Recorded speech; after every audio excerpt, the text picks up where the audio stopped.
Good afternoon. मेरा नाम है अक्सा यासिन खान और मैं 8th स्टैंडर्ड की लड़की हूँ। मैं आपको मेरे मॉडल का नाम है blood group type working model. मैं आपको इसमें बताने वाली हूँ आप किससे खून ले सकते हो और किससे खून दे सकते हो।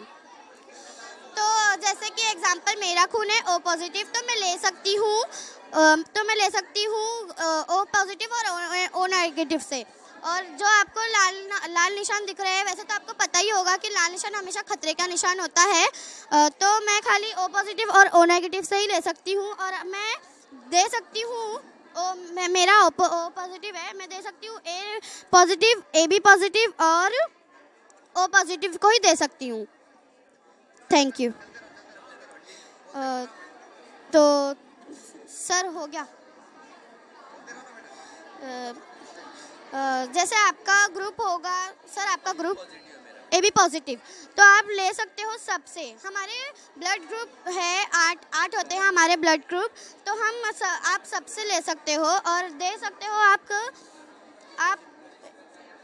आप खाली AB पॉजिटिव को ही दे सकते हो खून।